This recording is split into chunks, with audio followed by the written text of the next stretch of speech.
Hey everybody, welcome to the 15th of May 2025. Let's talk about the Santa Clarita real estate market. Let's talk about some fat to fit stuff with those lost drugs out there coming down in prices. People are starting to pick those up like they're candy. Question is, should you be?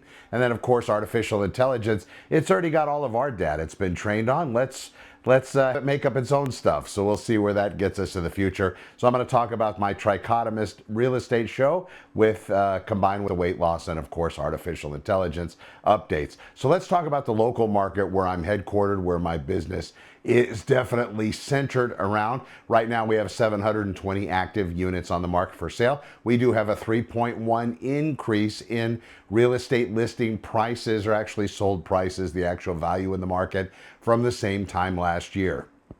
We're seeing inventory increase over the last couple months. Now we're up to that 720 units figure. We've seen that go from just 6, a little bit above 6 over the past couple months, climb over 100 listings.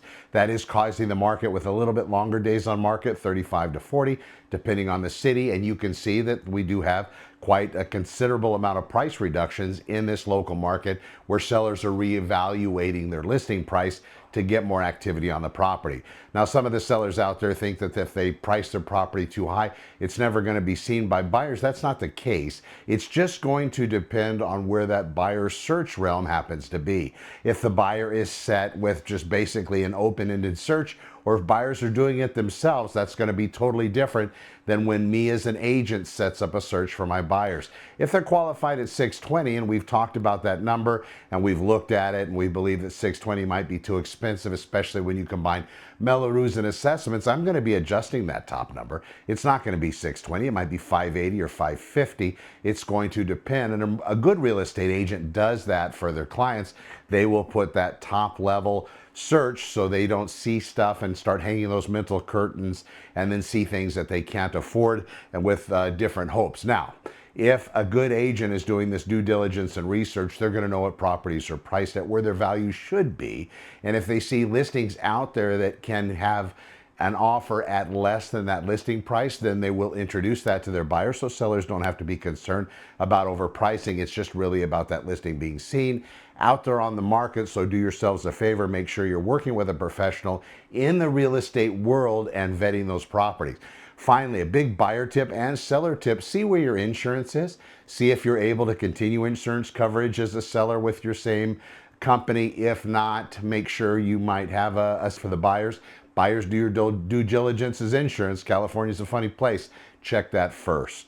Now let's talk about the fat loss and weight loss medications. I know that the president did sign a bill to lower those prescription medications.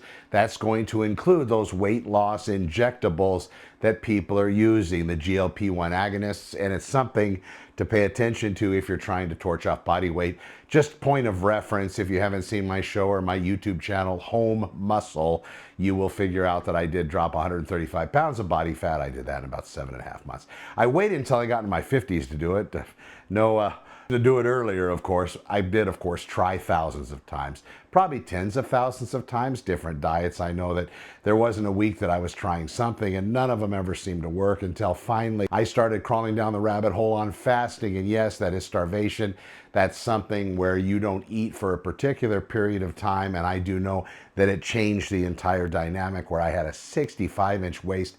I was getting seatbelt extenders whenever I would go on airplane trips, and it was very embarrassing. I have a couple stories about that. One of which, when I did it a couple times and I found that they would bring them while I was in the seat, or I was trying to hide that the seatbelt wasn't coupled out of embarrassment. I know that the flight attendants would, of course, we'll get you a seatbelt extender. Now everybody around me knows, and some chuckles, kids, hold back, and it's just incredibly embarrassing. So if you need a seatbelt extender, I feel you. One of the trips I had walking into the plane, I thought I'd be really smart, so I asked the flight attendant at the door of the plane, to direct people and seat them. I said, "Hey, can I get a seatbelt extender real quick before I sit down?" This is when I had that 65-inch waist. They said, "You know what? Real busy now trying to seat people. There's a lot of people coming in. You can see there's a long line behind you, so I'll bring it to you. Don't worry." I say, "Just get it now. I'm sure it's just in one of these little cubby holes here." "You know what? I'll bring it to you, sir. So please go find your seat. It's down this way," whatever, 18B or whatever it was. Perfect. So I go sit my fat ass down and I'm sitting there waiting. Right before flight, that same flight attendant's walking down the aisle and I'm starting to lower my head in embarrassment, and there he goes, blurts out in front of everybody, "Excuse me, who needed that seatbelt extender?"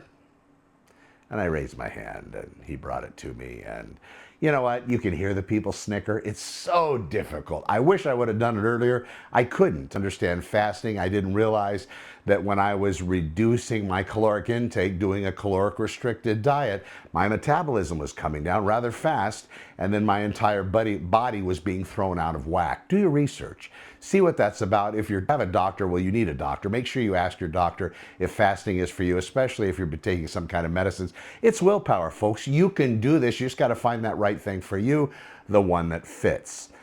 Finally, let's talk a little bit about artificial intelligence. Now, it already knows your secrets. It's already scrubbed the web for all the information out there.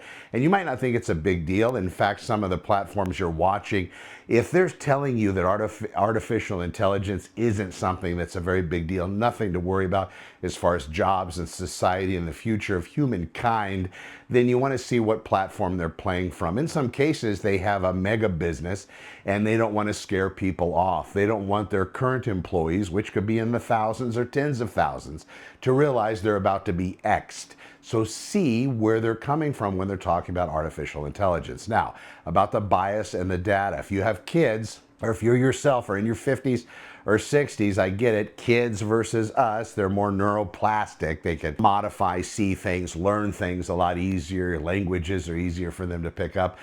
I that's what the evidence shows, the studies show, but I would say you got to break loose of that and actually start to consider yourself able to learn easy, able to understand things easier, able to be as neuroplastic as the kids. Just have that ability to pick up and learn things, and it really does start with you just trying to figure things out. That's going to include artificial intelligence. Whether you like it or not, it is here. There is no putting back in the box. This thing is out there. It is learning all the information. It already has all the information, in fact, as to what's happening in the world. A lot of scientists, they ask themselves the question, you can do your research on this. They really don't know how it figures out some of the things it figures out, which is a little nerve-wracking, of course, for us that are watching this thinking, well, shouldn't they be asking the question, should we be doing this? But it's already done. So they're not sure how it figures stuff out. In addition, besides all of your information that it already knows, your buying ability, how you buy, what motivates you to buy, understanding human beings down to the nth, so it understands why we make particular decisions. And of course, the marketing and advertising companies, they're using that to their advantage, trying to make as most as they can, at least in this interim, this time period before the system gets so intelligent. It's able to make itself even more intelligent all the way to, I would assume, infinity. I don't know if there's an upper level to any kind of intelligence. Right now, if you look at it, do your research, artificial intelligence is somewhere around Einstein level IQ 160, 165, but that is growing all the time, and it's doubling in its ability in an exponential growth curve every 5.7 months, according to some of the people that I watch online. That's twice a year, folks. That's fast. It is coming. Do your research, learn about it, interact with it. You don't have to sign up for any courses or pay any money. Just start talking to and asking questions and see how it works and get an idea. Protect yourself and verify everything you see with another source. Don't just trust what it says. I'm Connor with Honor. We will see you in the next one. Thanks for watching.